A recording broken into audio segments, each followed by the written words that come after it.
Are challenging times for all of us, and we know you have many, many questions about the coronavirus. And today we are getting answers from Dr. Jaime Salas-Rushford, who is currently treating patients in Puerto Rico. So right now, Doctor is joining us, and of course, we've got lots of questions. I believe he's with us right now.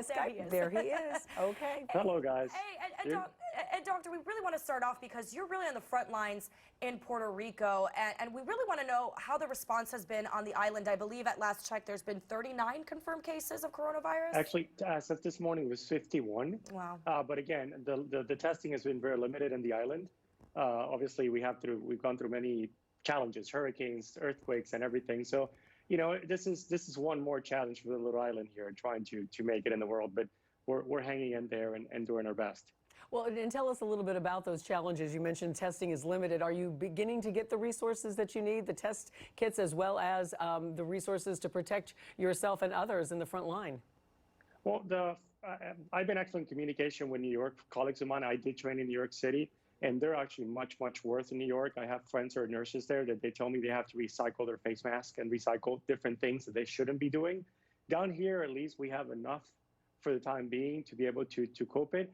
And you know, people are, the governor did a stay-at-home order a few weeks ago. So there's actually a hefty penalty and actually prison time if you actually get caught outside the curfew. So it was very aggressive, and I think it was the correct move. But, you know, also that I think social distancing, we can go into happy medium, and social distancing, people, they wash their hands, be conscious about it.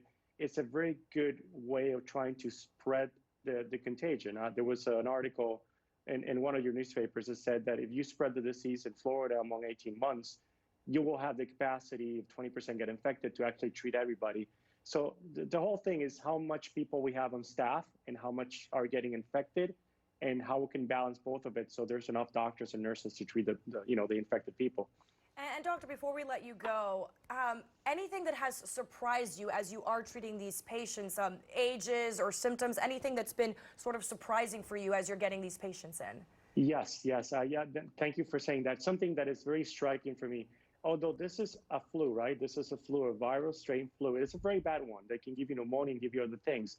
People are waiting for a test. They're waiting to see a doctor. They're waiting to get confirmation. They're waiting on the news and other authorities to tell them if the virus is near them.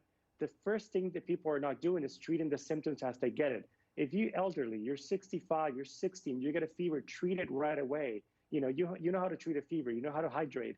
You know, help us help you. If you come to my office, you come to my ER with 2 days of dehydration, 3 days of fever, it's going to be very hard for me to help you more that if you immediately, once you get cough, you know, take cough medication, take fever-reducing medications, take a nice shower, you're getting, you know, fevers and chills.